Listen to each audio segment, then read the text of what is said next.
¿Alguna vez se han preguntado si es posible usar y disfrutar de una casa, un terreno o bueno, hasta un negocio entero que no es propio y que todo sea completamente legal?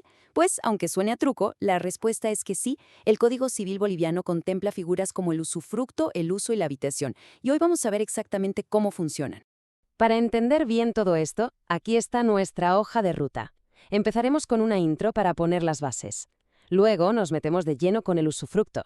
¿Qué es? ¿Qué derechos da? ¿Qué obligaciones impone? Y, por supuesto, cómo se acaba. Y para rematar, vamos a compararlo con el uso y la habitación, que son como sus parientes cercanos, pero con más limitaciones. Bueno, empecemos por lo más básico. Normalmente, uno piensa que la propiedad es como un bloque sólido. Si algo es de alguien, es de esa persona y ya está. Pero la ley es mucho más creativa y permite, digamos, desmenuzar ese derecho de propiedad en diferentes partes. Y aquí está el concepto fundamental. Es posible separar al dueño legal de la persona que realmente usa y disfruta la propiedad. O sea, una persona puede ser la propietaria en los papeles, pero otra es la que tiene el derecho de vivir en la casa, de cultivar la tierra o incluso de cobrar los alquileres. Ese es el núcleo de lo que llamamos derechos sobre cosa ajena. Ahora sí, hablemos del protagonista de hoy, el usufructo. Si pensamos en estos derechos como si fueran una caja de herramientas, pues el usufructo sería, sin duda, la herramienta más completa y potente de todas. La definición del código es muy clara. El usufructuario tiene derecho a usar la cosa, por ejemplo, vivir en una casa, y a gozar de ella, que significa sacarle provecho, como alquilar esa misma casa y quedarse con el dinero. La única gran regla es no cambiar para qué sirve esa cosa. Es decir, si se tiene el usufructo de una granja de vacas, no se puede transformar de repente en una cancha de fútbol. Hay que respetar su propósito. A ver, fijémonos en sus tres pilares. Primero, ¿cómo nace? Normalmente por un contrato, pero también podría ser por el paso del tiempo, por usucapión. Segundo, la duración. Y esto, ojo, es fundamental. El usufructo siempre es temporal. O dura lo que viva la persona, o tiene un tope de 30 años si es para una empresa. Y tercero, ¿sobre qué puede recaer? Es increíblemente flexible. Puede ser sobre una casa, un auto, o incluso sobre acciones de una empresa, lo que permitiría cobrar los dividendos. Claro, tener el usufructo de algo es una gran ventaja, pero no es gratis. Viene con una serie de responsabilidades muy serias. Es una balanza que la ley se encarga de equilibrar con mucho cuidado. Esto es un toma y daca en toda regla. Por un lado, el usufructuario puede usar el bien, quedarse con sus frutos, como los alquileres, e incluso puede ceder su derecho a un tercero. Pero la contraparte es que tiene que cuidarlo, hacer un inventario detallado al principio, dar una garantía, pagar los gastos del día a día y, por supuesto, devolverlo todo en buen estado cuando el usufructo termine. Y la cosa se pone aún más interesante, porque este derecho va mucho más allá de solo usar algo. Si el usufructo es sobre un bosque, se pueden hacer talas controladas. Si es un rebaño de ovejas, se pueden vender los animales siempre y cuando se mantenga el número original con las nuevas crías. Y fíjense en esto. Si se trata de algo que se gasta, como el vino de una bodega, el usufructuario puede consumirlo o venderlo, pero al final tiene que reponer una cantidad y calidad similar. Está claro que los derechos son amplios, pero como decíamos, todo tiene su contrapartida. La ley es muy específica sobre cómo debe comportarse el usufructuario. El estándar de cuidado que se exige es el de un buen padre de familia. Esta es una frase clásica del derecho, que básicamente significa que hay que cuidar las cosas como si fueran propias, con diligencia y prudencia.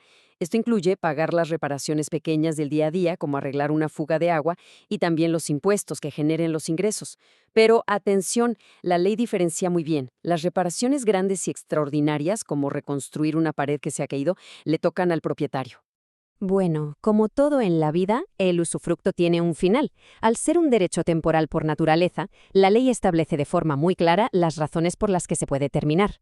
Las causas son bastante intuitivas. Se acaba, pues, cuando se cumple el plazo acordado, o si se abandona y no se usa durante 5 años. También termina si el usufructuario compra la propiedad y se convierte en el dueño. Lógico. O, por supuesto, si se renuncia a él.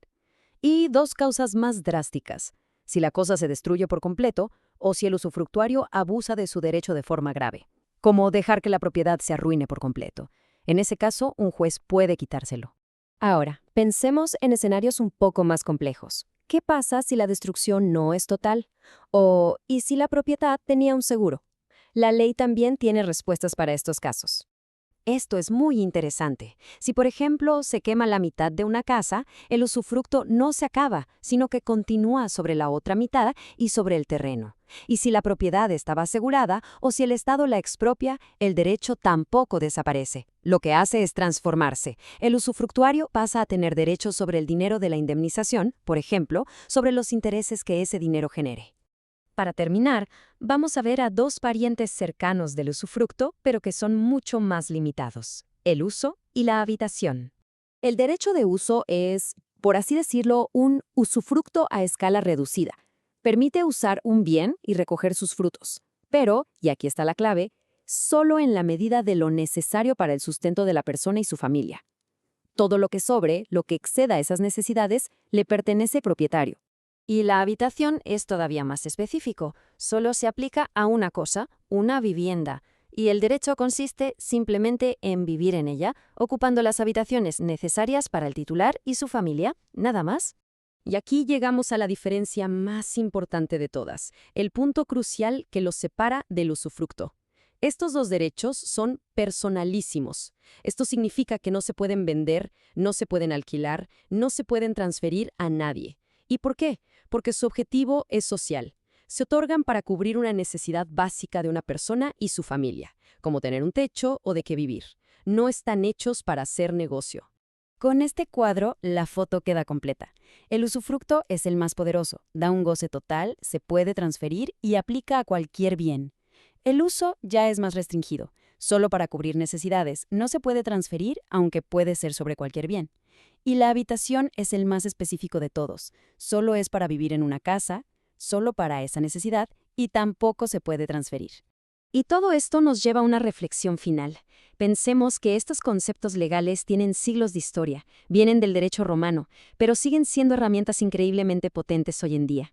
Se utilizan muchísimo en la planificación familiar y patrimonial, por ejemplo, para asegurar que una persona mayor tenga donde vivir por el resto de su vida sin necesidad de cederle la propiedad completa a sus herederos. Conocer estas figuras abre todo un mundo de posibilidades para gestionar los bienes de una forma mucho más inteligente y humana.